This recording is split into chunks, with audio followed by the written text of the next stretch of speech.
শ্রীধাম নবদ্বীপ। নবদ্বীপ মাঝে পতিত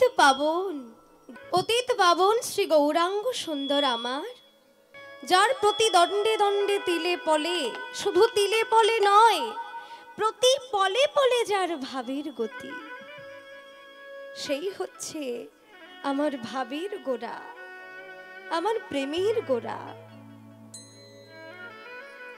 গৌরহরির মধ্যে এত প্রেম, এত ভক্তি, এত নিষ্ঠা। একটা জিনিস একটু লক্ষ্য করবেন সবাই, গৌরহরি তিনি কে? তিনি আমাদের মতো কি সাধারণ? না, তিনি কিন্তু সাধারণ নন। তিনি হচ্ছেন ভগবান, তিনি হচ্ছেন ঈশ্বর। আমাদের কলিযুগের ভগবান হচ্ছেন গৌরহরি। কিন্তু তিনি আমাদের কলিযুগের ভগবান হয়ে আমরা তাকে দেখছি, তার কথা আমরা শুনছি, তার লীলা আস্বাদন করে আমরা জানতে পারছি তার মধ্যে না ছিল কোনো অহংকার।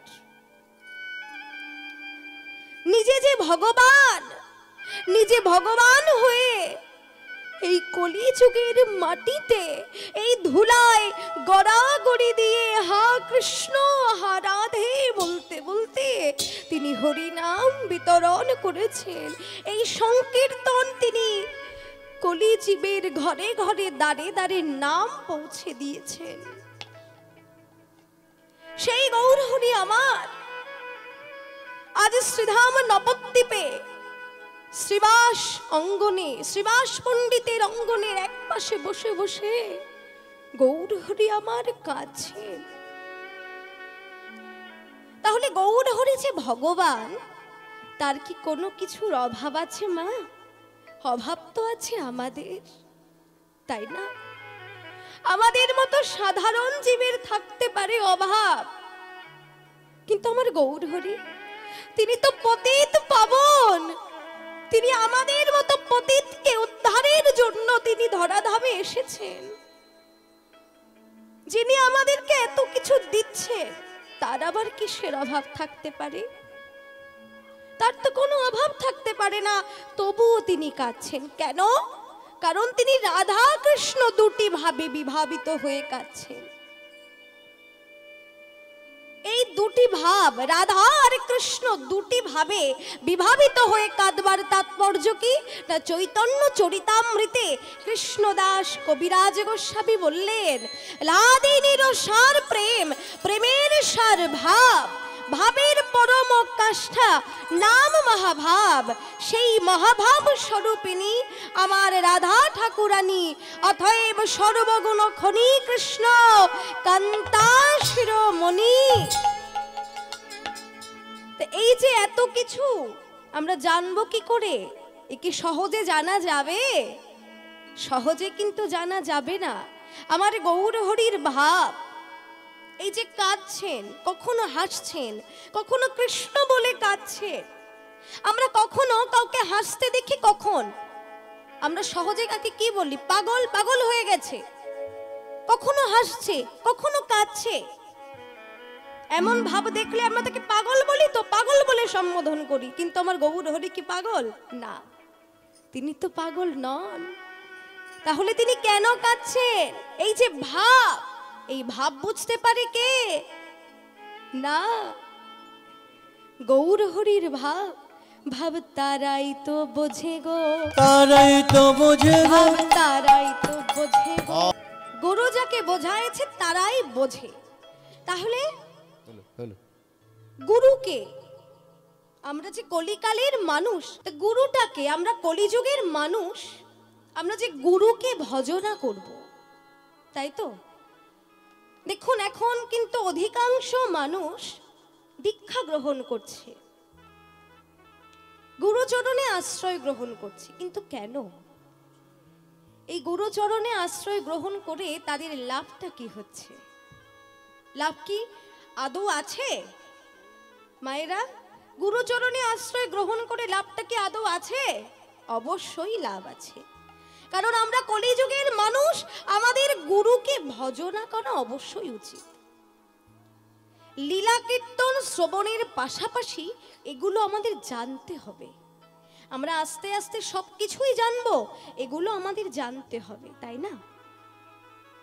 তাহলে গুরুকে আগে জানতে হবে।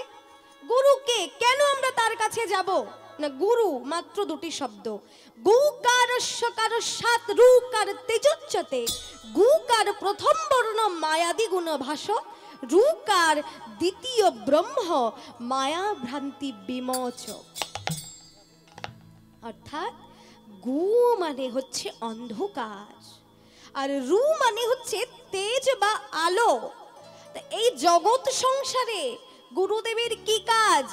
অন্ধকার থেকে আলোকের পথে এনে নিত্যধামের সন্ধান যিনি দেখিয়ে দেন, তিনিই হচ্ছেন পরম করুণাময় শ্রী গুরুদেব। হরি বল, হরি বল, হরি বল। তা আমরা এই দুর্লভ মনুষ্য জন্ম নিয়ে এ জগতে এসেছি বাবা। এই যে মানব জন্ম আমরা বহু সাধনার ফলে পেয়েছি। আমরা এক জন্মে পুণ্য করেছিলাম, সেই পুণ্য ফলে আমরা মানব জন্ম পেয়েছি এমনটা কিন্তু নয়। বহু তপস্যার ফলে, বহু জন্ম সাধনার ফলে এই মানব জন্ম পেয়েছি। 84 লক্ষ জনি ভ্রমণের পর মানব জন্ম পেয়েছি। কত লক্ষ বার? 84 লক্ষ জনি ভ্রমণের পর। 84 লক্ষ জনি আমরা কিভাবে পেরিয়ে এসেছি দেখুন। স্থাবর বিংশতি লক্ষঞ্চ নব লক্ষঞ্চ জলচরা, কৃমিনাং রুদ্র লক্ষঞ্চ 10 লক্ষঞ্চ অন্ডজা, পশুনাং 30 লক্ষঞ্চ চতুর্লক্ষঞ্চ মানবা। এর অর্থ এই হচ্ছে 84 লক্ষ জনি। স্থাবর বিংশতি লক্ষঞ্চ প্রথমেই, ফার্স্ট অফ অল স্থাবর বিংশতি লক্ষঞ্চ। স্থাবর মানে কি? গাছপালা। গাছপালা হয়ে আমরা 20 লক্ষ বার জন্ম নিয়েছি। এরপর জলচর মানে হাঙর, কুমির, মাছ, সাপ, যারা জলে থাকে আর কি। হাঙর, কুমির, মাছ, সাপ ইত্যাদি জলচর হয়ে আমরা জন্মেছি 9 লক্ষ বার। কৃমিকীট, কৃমিকীট যেগুলো হয় না, ওই কৃমিকীট হয়ে জন্মেছি আমরা রুদ্র মানে 11 লক্ষ বার। এরপর অন্ডজা। অন্ডজা মানে কি? অন্ডজা মানে হচ্ছে ডিম থেকে ছানা বাহির হয়। ডিম থেকে ছানা বাহির হয় কি? সাপ, পাখি, ব্যাং ইত্যাদি হয়ে আমরা জন্মেছি 10 লক্ষ বার। পশু পাখি হয়ে আমরা জন্মেছি 30 লক্ষ বার। আর 4 লক্ষ বার মাত্র জন্মেছি আমরা মানব হয়ে। তার মধ্যে মানুষের আকৃতি বটে, কিন্তু বিবেক শূন্য, বিবেকহীন, তাই না? যেমন শিম্পাঞ্জি, বানর, হনুমান ইত্যাদি। কিন্তু মানব জন্মের দুর্লভতা ঠিক তখনই আসে যখন জীব সংসারের ত্রিতাপ জ্বালা আর সহ্য করতে না পেরে অবশেষে গুরু চরণে যে আশ্রয় গ্রহণ করে, কৃষ্ণ চরণে যে আশ্রয় গ্রহণ করে, তখন তার লাভটা কি? তখনই লাভ যদি এই কৃষ্ণ নাম করতে করতে এই সুন্দর মানব দেহটা যখন ত্যাগ হয়ে যাবে, তখন কি হবে না সেই কৃষ্ণ ভজনের জন্ম আবার হবে।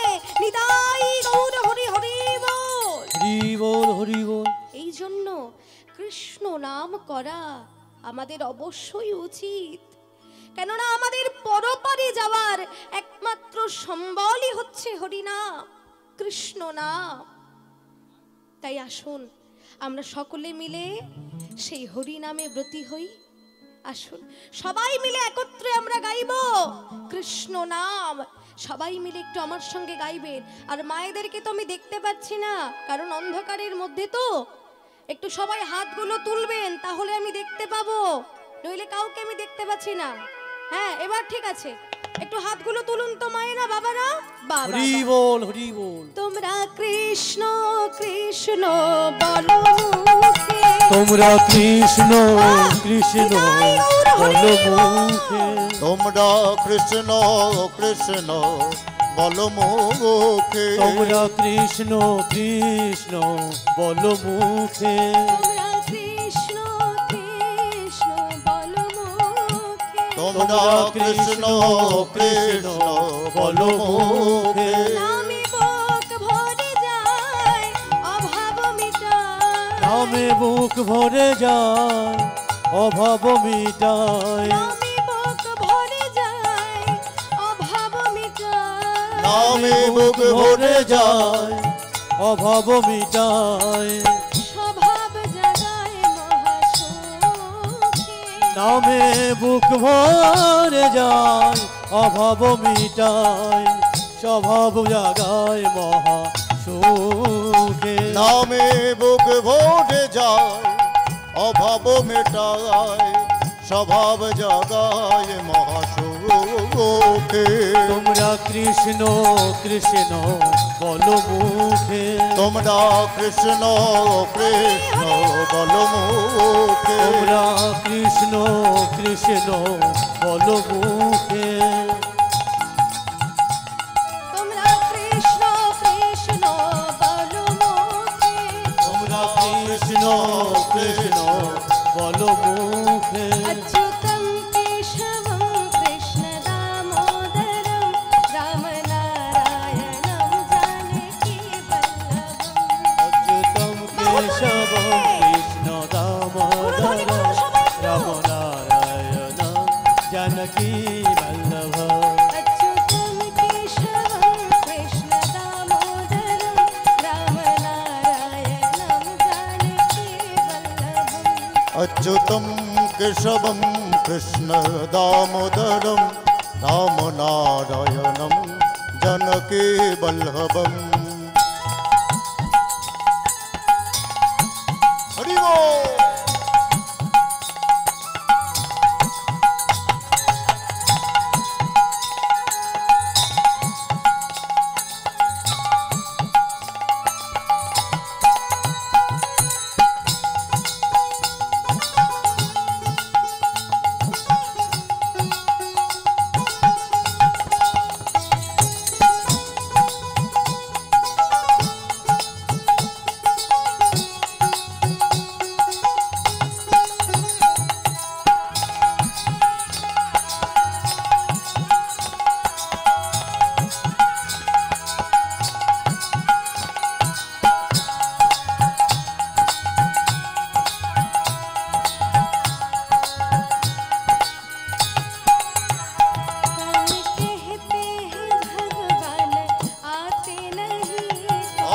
कहते हैं भगवान आते नहीं।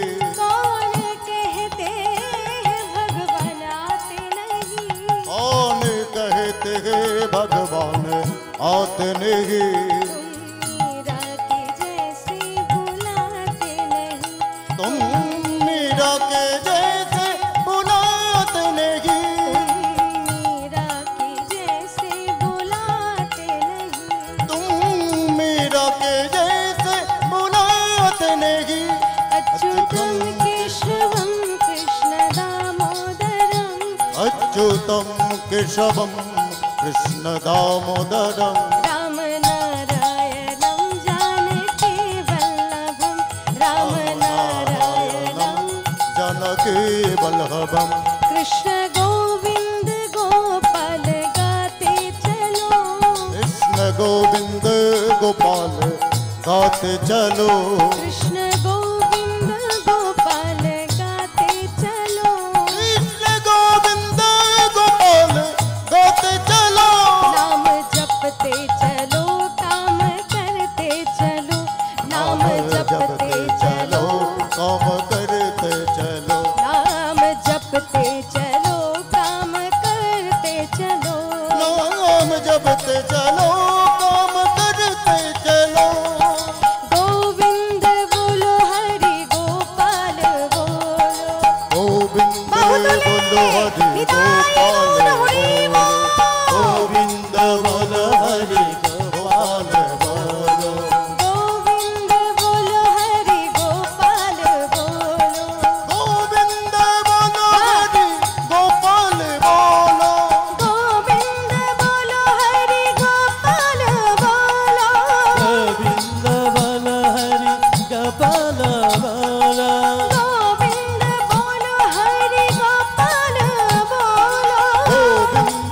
বলো হরি গোপাল বলো রাধারমণ হরি গোপাল বলো রাধারমণ হরি গোপাল বলো জয় জয় রাধা রমন হরি গোপাল বলো রাধারমণ হরি গোপাল বলো জয় রাধা রমন হরি গোপাল বলো अच्युतं केशवं कृष्ण दामोदरं रामनारायणं जानकी वल्लभं राम नारायणं जानकी वल्लभं राम नारायणं जानकी वल्लभं राम রামনারায়ণম জনকী বল্লভম।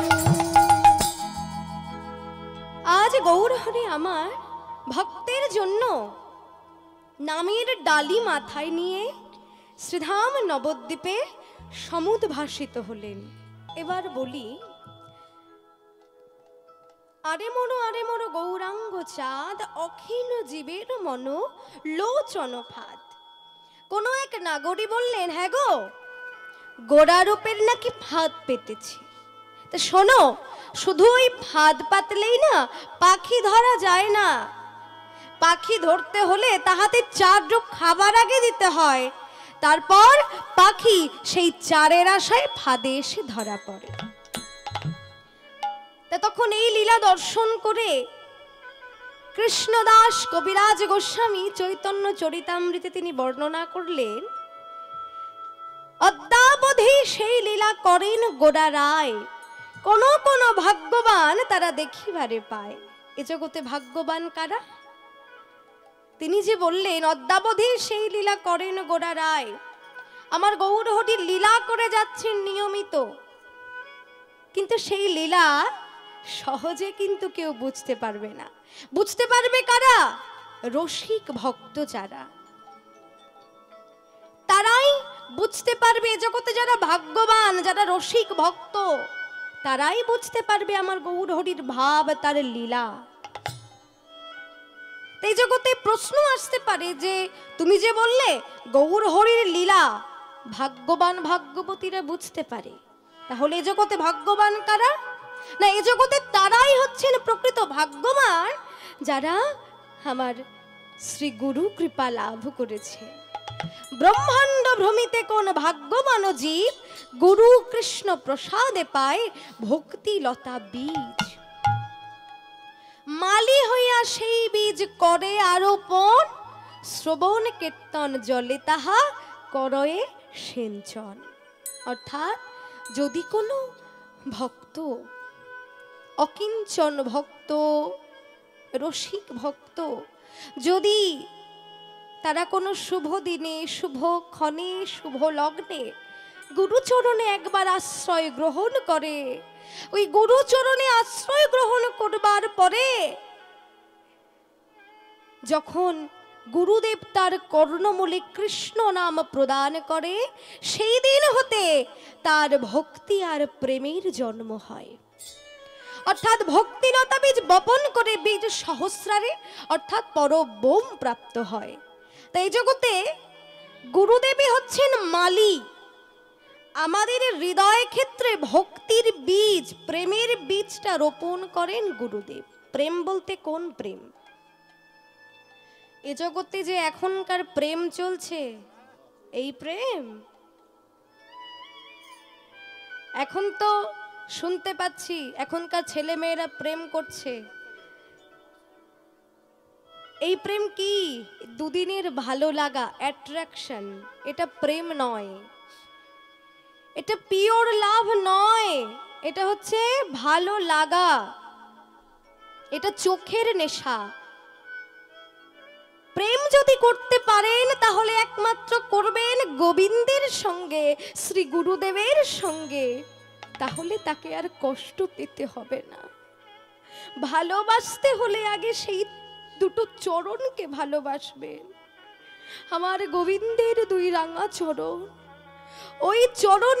ওই চরণ যদি একবার কেউ আঁকড়ে ধরতে পারে, তাকে যদি একবার কেউ ভক্তি দিয়ে বাঁধতে পারে, তাহলে জীবনেও তার কষ্ট থাকে না, জীবনে তার কোনো অভাব থাকে না, জীবনে তাকে কাঁদতে না।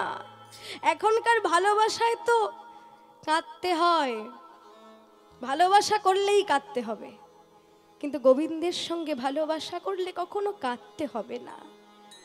এখনকার প্রেম হচ্ছে কাম, আত্মসুখ, নিজের সুখের জন্য প্রেম করছি, নিজে ভালো থাকবার জন্য ভালোবাসা করছি, নিজে ভালো থাকবার জন্য। আত্মসুখ প্রীতিবাঞ্ছা তারে বলি কাম, এটা ভালোবাসা নয়, এটা কাম, কামের নেশা। আর কৃষ্ণ সুখ প্রীতিবাঞ্ছা ধরে প্রেম নাম, অনেক দুঃখে যার প্রাণ কিঞ্চিত না টলে, প্রেমের লক্ষণ তাই সাধু শাস্ত্রে বলে। তাই জন্য বৈষ্ণব পদকবি বললেন, প্রেম চাই প্রেম চাই, প্রেম চাই প্রেম চাই, প্রেম চাই প্রেম চাই, আগে প্রেম চাই প্রেম বলি চাই, প্রেমেতে গোবিন্দ মেলে। প্রেম চাই প্রেম চাই। আগে গোবিন্দের সঙ্গে প্রেম করতে হবে, গোবিন্দকে ভালোবাসতে হবে। কেননা দেখবেন আজকে অধিকাংশ মানুষ এত বিগত 10 বছরে হ্যালো, যে নাম যজ্ঞগুলো হয়নি, আপনি আজকে দেখুন চারিদিকে তাকিয়ে, আজ এখনকার 10 বছরের মধ্যে কিন্তু অনেক নাম যজ্ঞ বেড়েছে, অনেকে ভক্ত হয়ে যাচ্ছে, কৃষ্ণের প্রতি আকর্ষণটা বেড়ে যাচ্ছে। এটাই তো চাই, আমাদের সনাতন ধর্মকে আরো প্রতিষ্ঠা করতে হবে, আমাদেরকে একজোট হতে হবে। দেখুন ভক্তিযোগ কাকে বলে, ভক্তি কাকে বলে? ভক্তি দিয়ে ভগবান কিন্তু কিচ্ছু চায় না, আমাদের কাছে কিছু চায়? ভগবান কিন্তু কিচ্ছু চায় না। ভগবান সব সময় আমাদেরকে বলে, ওরে আমাকে 3 তলার উপরে তোকে রাখতে হবে না, আমাকে দামি দামি মিষ্টান্ন দিতে হবে না, শুধু তোরা আমায় একটু ভক্তি দে, সেই ভক্তিতেই তোরা মুক্তি পাবি, এই ভক্তিতেই তোরা আমায় পাবি। ভক্তির মধ্যে 2 ফোঁটা নয়নের জল দিয়ে যদি আমাকে ডাকতে পারিস, তাহলে চিরদিনের মতো আমি তোদের কাছে বাধা হয়ে যাব। তার প্রমাণ স্বামী বিবেকানন্দ, বহু উদাহরণ আছে। স্বামী বিবেকানন্দ, রবীন্দ্রনাথ ঠাকুর, কাজী নজরুল ইসলাম, আছে না? আছে। নাসির মাহমুদ, এনারা ছিলেন কবি। রবীন্দ্রনাথ, কাজী নজরুল ইসলাম সবাই কিন্তু কবি। তবু রবীন্দ্রনাথ কি রচনা করেছে? ভানু সিংহের পদাবলী। কাজী নজরুল ইসলাম কত সুন্দর সুন্দর কৃষ্ণ ভজন আমাদেরকে উপহার দিয়েছেন। আপনারা হয়তো ইউটিউবে আমার রবীন্দ্র সঙ্গীত, নজরুল গীতি শুনে থাকবেন। নাসির মাহমুদ তিনিও গান লিখে গেছেন, কৃষ্ণ ভজন। এবার বলি, আমরা কৃষ্ণ সম্বন্ধে এখনো জানি না, আমরা ভগবত গীতা অধ্যয়ন করি না, কিন্তু স্বামী বিবেকানন্দ, রামকৃষ্ণ দেব সব সময় স্বামী বিবেকানন্দকে বলতেন, কি ছিল বিবেকানন্দের নাম? নরেন্দ্রনাথ দত্ত। ছেলেবেলার নাম ছিল নরেন, ডাকনাম নরেন ছিল। তখন রামকৃষ্ণ দেব নরেনকে সব সময় বলতেন, নরেন তুমি ভগবত গীতা পড়ো, গীতা অধ্যয়ন করো, কেননা গীতা আমাদেরকে ত্যাগী হতে শেখায়। মন দিয়ে শুনবেন কথাগুলো, কথাগুলো আমাদের জন্য খুব উপকারী। হয়তো এটা লীলার মধ্যে নয়, আমি তাও বলছি, যেহেতু গৌরচন্দ্রিকা আমরা আস্বাদন করছি, তাই একটু মনোযোগ দিয়ে শুনবেন এবার, এবং অপরাধ ক্ষমা করবেন যে অন্য প্রসঙ্গে আমাকে যেতে হচ্ছে। দেখুন একটু বলি, তা স্বামী বিবেকানন্দকে রামকৃষ্ণ দেব বলতেন যে নরেন তুমি গীতা অধ্যয়ন করো, গীতা পড়ো। রামকৃষ্ণদেব কি ছিলেন? মাতৃভক্ত। তিনি তো কৃষ্ণ ভক্ত ছিলেন না, তিনি কি ছিলেন? তিনি ছিলেন মাতৃভক্ত। তিনি মা বলতেই কেঁদে ফেলতেন, মা, তিনি সাক্ষাৎ মায়ের দর্শনও পেতেন। কতটা ভক্তি ছিল, মা বলতেই তিনি আর কিছু জানতেন না, সর্বদাই মা মা মা, তাই না? তো এবার তিনি বিবেকানন্দকে বললেন যে তুমি গীতা অধ্যয়ন করো। তা গুরুদেবের কথা, বিবেকানন্দের গুরুদেব ছিলেন রামকৃষ্ণদেব, পরমহংসদেব। তো সেই দিন হতে বিবেকানন্দের নিত্যদিনের সহচর ছিল গীতা। তিনি গীতা ছাড়া এক মুহূর্ত চলতে পারতেন না, সর্বদাই তিনি গীতা অধ্যয়ন করতেন। যেখানে যেতেন উষায় নিশায় সর্বদাই গীতা গীতা গীতা সর্বদাই। তো একবার গীতা এই শব্দটা পুনরাবৃত্তি করে আপনারা দেখুন, গীতা গীতা গীতা গীতা গীতা গীতা গীতা, কি আসছে? ত্যাগী শব্দটা আসছে।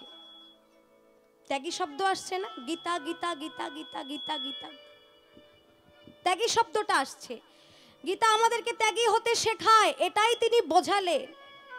রামকৃষ্ণদেব যখন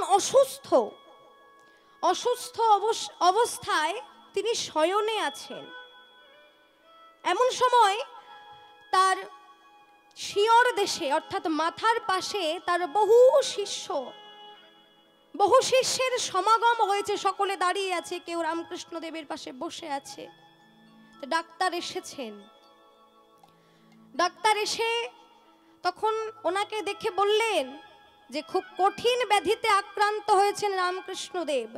তাই নরেনকে ডাকলেন, বিবেকানন্দকে ডাকলেন যে নরেন, তুমি দেখছো রামকৃষ্ণদেব বড় কঠিন ব্যাধিতে আক্রান্ত হয়েছে, এই ব্যাধি যে সারবার নয়। তখন নরেন বলেছিলেন, সারতে পারে, আমি আমার গুরুকে সুস্থ করে তুলবো ডাক্তার বাবু। সে কি, তুমি সুস্থ করতে পারবে রামকৃষ্ণদেবকে? এ কি বলছো যে আমার দ্বারা হলো না, তা তুমি পারবে? বড় বড় ডাক্তাররা পারলো না, তা তুমি পারবে? বললো আমি পারবো, আমার সম্পূর্ণ বিশ্বাস আছে, আমার গুরুকে আমি সুস্থ করে দেব। কিভাবে সুস্থ করে দেবে? এদিকে আসুন আমার সঙ্গে। ডাক্তারবাবু নরেন্দ্রনাথের সঙ্গে গেলেন। তখন নরেন্দ্রনাথ কি করছেন? নরেন্দ্রনাথ ধীরে ধীরে রামকৃষ্ণ দেবের পাশে যেয়ে বসলেন, যেখানে রামকৃষ্ণদেব শয়নে আছে। ধীরে ধীরে পাশে যেয়ে বসলেন, হাত দিয়ে রামকৃষ্ণ দেবের মাথায় হাত বুলিয়ে দিতে লাগলেন। তখন রামকৃষ্ণদেব নয়ন মুদিত করে আছেন, চোখ বন্ধ করে আছেন। চোখ বন্ধ করেই বলছেন, নরেন, নরেন তুমি এসেছো, নরেন তুমি এসেছো আমার কাছে, এসো নরেন, এসো, তুমি আমার কাছে এসে বসো নরেন। নরেন্দ্রনাথ বললেন, গুরুদেব আমি আছি, আপনার কোনো ভয় নেই। হ্যাঁ নরেন, নরেন তুমি আমার একটা কথা রাখবে নরেন, একটা কথা রাখবে বাবা। গুরুদেব আমি জানি আপনি আমাকে কি বলবেন। হ্যাঁ নরেন, আমি তোমাকে সেই কথাই বলবো যে গানটা তুমি আমাকে বারবার শোনাতে, ওই গানটা একবার আমাকে শোনাবে, একটিবার আমাকে শোনাবে নরেন। হ্যাঁ গুরুদেব, আমি আপনাকে সেই গানটা শোনানোর জন্যই এসেছি। তুমি গাও, তুমি গাও নরেন, গাও। যে রামকৃষ্ণদেব বললেন, অমনি নরেন অর্থাৎ স্বামী বিবেকানন্দ গাইতে আরম্ভ করলেন। মাথায় হাত বলিয়ে দিচ্ছেন আর গাইছেন, আহা আমার কত দিনে হবে সে প্রেম সঞ্চার, কতদিনে হবে সে প্রেম সঞ্চার, হয়ে পূর্ণ কাম বলবো হরিনাম, নয়নে বহিবে প্রেম অশ্রুধার, কতদিনে হবে সে প্রেম সঞ্চার। কত সুন্দর কথা, আমার কতদিনে হবে সে প্রেম সঞ্চার। প্রেমের সঞ্চার, প্রেম আসবে কবে আমার অন্তরে, হয়ে পূর্ণ কাম বলবো হরিনাম, নয়নে বহিবে প্রেম অশ্রুধার। যেন কৃষ্ণ নাম করতে করতে নয়ন দিয়ে অশ্রু ঝরে পড়ে, কৃষ্ণ কথা বলতে বলতে নয়ন দিয়ে অশ্রু বিগলিত হয়। আচ্ছা বাবা, আমরা কাঁদি কখন? আমরা ছেলের জন্য কাঁদি, মেয়ের জন্য কাঁদি, স্ত্রীর জন্য কাঁদি, স্বামীর জন্য কাঁদি, আত্মীয় স্বজন পরিবার বর্গ সবার জন্য কাঁদি, কিন্তু আমরা কজন গোবিন্দের জন্য কাঁদি? আমরা কখনো গোবিন্দের জন্য কাঁদি না। তাই স্বামী বিবেকানন্দ বললেন, নয়নে বহিবে কবে প্রেম শ্রুধার, কবে আমি তার জন্য কাঁদব, সেই প্রেম সঞ্চার আমার কবে হবে, সেই ভক্তির সঞ্চার আমার কবে হবে? তিনি আরো বললেন, কবে হবে আমার শুদ্ধ প্রাণময়,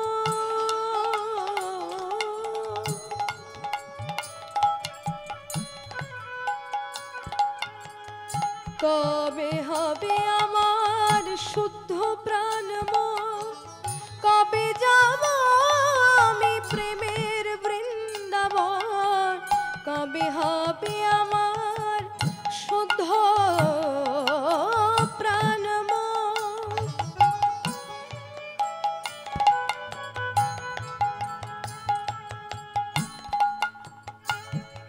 আর কবে যাব আমি প্রেমের বৃন্দাবন।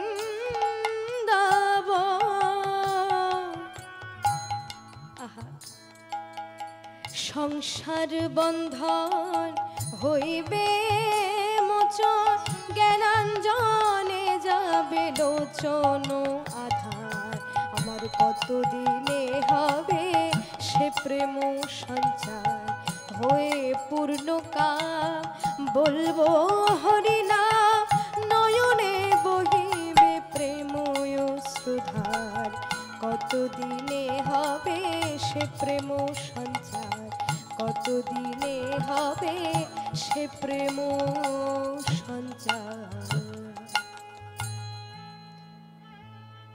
কবে হবে আমার শুদ্ধ প্রাণ মন, কবে যাব প্রেমের বৃন্দাবন, সংসার বন্ধন কবে হইবে মোচন।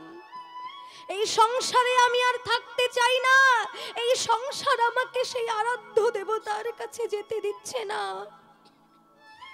কবে আমি কৃষ্ণ ভজনের সন্ধান পাবো, কবে আমি যাব সেই প্রেমের বৃন্দাবন।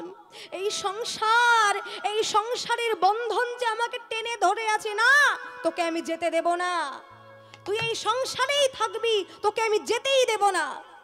এই সংসার আমার পেছনে পড়ে আছে, এ আমাকে কোনোদিন ঈশ্বরের কাছে পৌঁছাতে দেবে না, কিন্তু আমাকে যেতেই হবে। কবে হবে আমার শুদ্ধ প্রাণ মন, কবে আমি শুদ্ধ চিত্তে তার ভজন করতে পারবো? যেদিন শুদ্ধ চিত্তে তার ভজন করতে পারবো, সেদিনই আমার এই মানব জনম সার্থক হবে। নিতাই গৌর হরি হরি বল, হরি বল, হরি বল। স্বামী বিবেকানন্দের ভাষায় এই গান। এদিকে আপনার কাজী নজরুল ইসলাম, তার লেখা গান। তিনি দেখুন, ইসলাম ধর্মের একজন মানুষ হয়ে এত ভক্তি প্রেম খুব কম মানুষেরই আছে।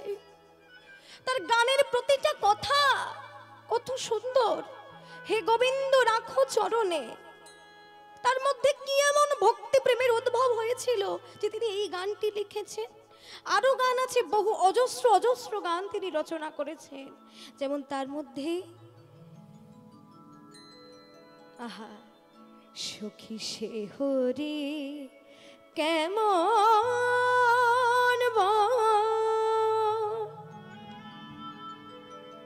নাম শুনে যা এত প্রেম জাগে, চোখে আনে এত জল, সখী সে হরি কেমন নাম শুনে যায় এত প্রেম জাগে, চোখে আনে এত জল, সখী সে হরি কেমন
সে হরি কেমন নাম শুনে যার এত প্রেম জাগে চোখে আনে এত জল সে হরি কেমন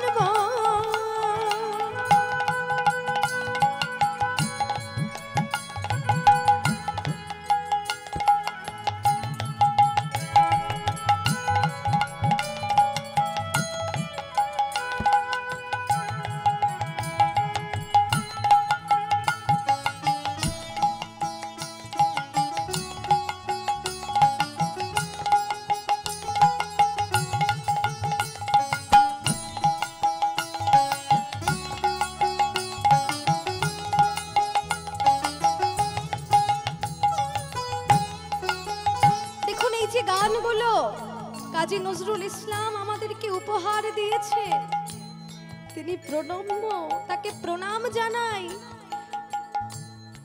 তিনি চলে গেছেন, তিনি আমাদের মধ্যে আর নেই, তবে তিনি বেঁচে আছেন।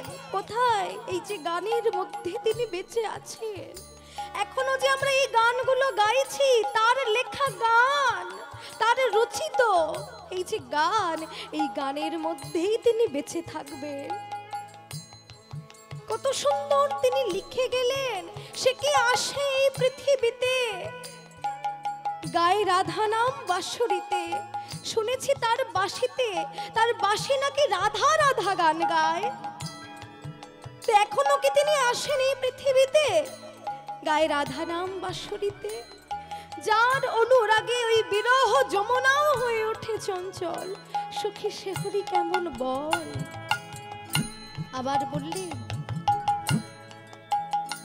তারে কি নামে ডাকিলে আসে, কোন রূপ কোন গুণ পাইলে সে রাধা সম ভালোবাসে। তারে কি নামে ডাকিলে আসে, কোন রূপ কোন গুণ পাইলে সে রাধা সম ভালোবাসে। সখী শুনেছি সে নাকি কালো, জালে কেমনে সে তো আলো। সখী শুনেছি সে নাকি কালো, জালে কেমনে সে তো আলো। মায়া ভুলাইতে মায়া বিষে নাকি, মায়া ভুলাইতে মায়া বিষে নাকি করে গো মায়ার ছল। সখী সে হরি কেমন বল, নাম শুনে যার এত প্রেম জাগে চোখে আনে এত জল। সখী সে হরি কেমন বল, সখী সে হরি কেমন বল, সখী সে হরি কেমন বল।